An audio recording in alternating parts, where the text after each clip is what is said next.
Welcome to another one-on-one on Talking Feds. Looks as if we have to add a new character to the figure of Trump's hardest core partisans. That would be the world's richest man at last count, $270 billion or so of fortune for Elon Musk, who you may have seen is up to some fairly weird maneuvers in Pennsylvania, where he is offering $1 million, and he handed out a check already to people who sign a petition saying we like the First and Second Amendment, yes, but having already registered to vote. That's a requirement for the $1 million. And the question is whether there's anything here that runs afoul of election law, and if so, whether there's anything really that can be done about it, because so often with election law, the practical challenges can surmount the legal ones. We have the perfect person to talk to, and I'm really pleased to welcome Rick Hasen, who is, besides the Gary T. Schwartz Endowed Chair in Law and Professor of Poli-Sci at UCLA, and my colleague there, is the editor of the election law blog, The Must Read for these troubled days, who is really the sort of pro on all things election law related. Rick, thanks so much for being here. Great to be with you. Ever seen anything like this Elon Musk maneuver? Well, yes and no. So the yes is there have been efforts to use lotteries or other incentives to get people to vote before. In some states, that's actually legal when there's not a federal candidate on the ballot. So in California, for example, in a non-federal election, you can give away coupons for free fast food meals or something like that if you want. You can't do it in a federal election. Every election season, there's some kind of giveaways.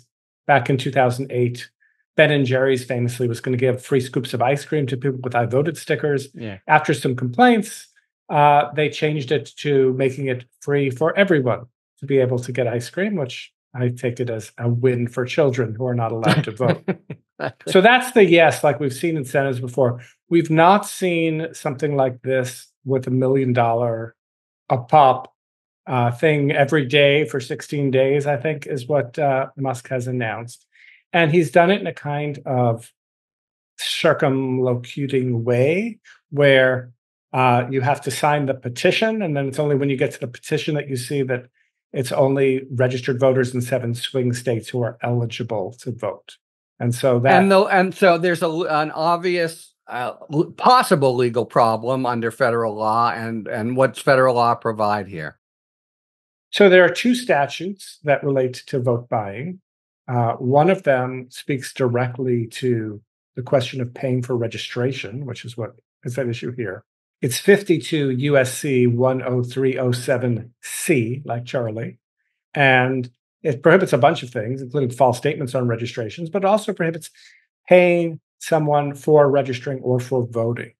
And it seems to me that what Musk is offering is a payment through a lottery ticket for registration.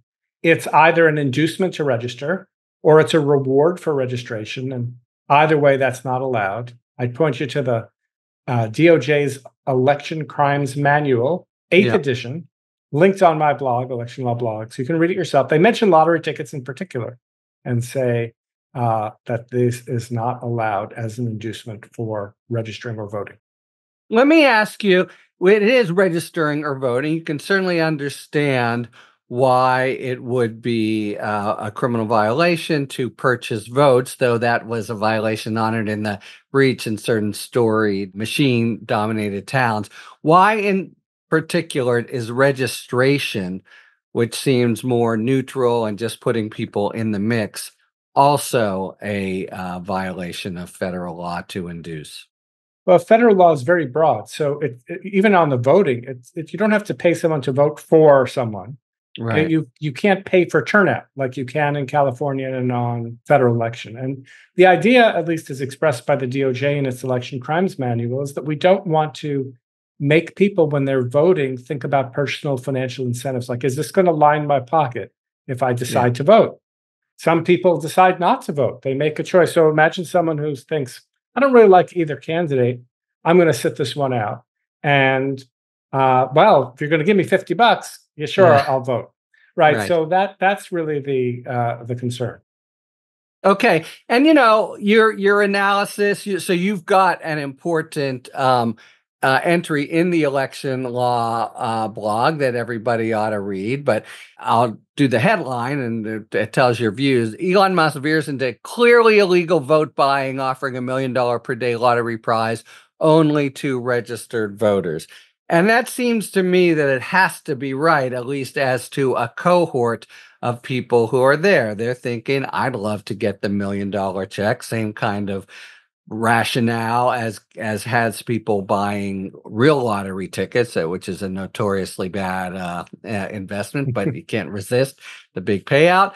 And there's got to be some who haven't registered and therefore who do register. And moreover, it seems of dubious or zero value to Musk and his best ally Trump to have people sign the petition attesting to their high regard for First and Second Amendment rights. Yeah, so I mean, the idea of the scheme is very hard to have any other way of conceptualizing it but to increase registration by Republicans, people who are then going to be happy to go to this event and sign. And of course, we're talking about Pennsylvania. He might do it in the other six, only in the swing states, which both goes to what's afoot here, but also, we're talking about an election that could be decided on the narrowest of sort of slices of votes in these few swing states. Yeah. Well, the defense that I think people, I don't think all that the PAC that's doing this, Musk's PAC says is it's legal. The defense that I've heard is, well, they're not paying people to register to vote. They're paying people Right. to sign the petition, or they're trying to generate leads for people to contact. But that I think confuses motive and intent, right? So it doesn't matter, like, I committed the murder because this person was, a very bad person. That might be your motive, but if you had the intent to commit the murder, you're going to be guilty of murder. It's the same kind of thing. If you have the intent to pay people in order to reward them for registration or to incentivize them to register, then you're committing a crime. Now, just before we got on, I got a call from a reporter who said that it appears that Musk has changed the explanation for what they're doing. I haven't confirmed not this the yet. not what they're doing with the explanation. Okay. Yeah, no, not what they're doing, but Yeah. that now the people who get the $1 million, they're being hired as the ambassadors to do this work. So that they're now going to be ambassadors to talk about how great the PAC is, or Trump is, or whatever. And so And you this can is their compensation. exactly. Now, if I was going to have you wash my car, Yeah. imagine I said, "Here's $100," and you say, "Thanks." I say, "And now you got to wash my car." We wouldn't Right. really call that a contract for a car wash. We call it a gift, and then I'm putting a condition on it afterwards. But it's lipstick on a pig or something. But it's certainly legal. It is allowed to pay people to help get others to register to vote. Right. Pay people We to see it get in the out to vote. supermarket all the time. So, but wait a second. The idea is I could pay you $50 to do it, or would you like to be part of a lottery and have a 1 in 200 chance of $1 million? That's in essence what everyone's payment is. Yeah. There are $1 million payments. I don't know what the odds are, but Right. it seemed to be there were two requirements. You have to be sign this petition, and you have to be a registered voter. And the example I give is, since I'm wearing glasses and you're not, let's have a lottery for $1 million only for people who wear glasses. Yeah. But you also have to be a registered voter. So if we did that, like, sure, you could say it's a lottery for people who wear glasses, but because it's a necessary condition to win the lottery that you're registering to vote, it is still an incentive or reward for voting, no matter how else you might dress it up. Yeah. I mean, that's one way to analyze it. It's that way for everyone. Or the other way to analyze it is certainly for a demonstrable subset of this group. If it actually serves, shit, I'm not registered, I better do it. And then I'll sign and I'll have my shot at the $1 million. Right, right. Hope you're enjoying this special one-on-one with election law expert Rick Hasen. We'll continue this conversation over on our Patreon channel. So hope to see you there. Thanks for tuning in. If you enjoyed this video and other Talking Feds content, please take a second to like and subscribe. Talk to you later.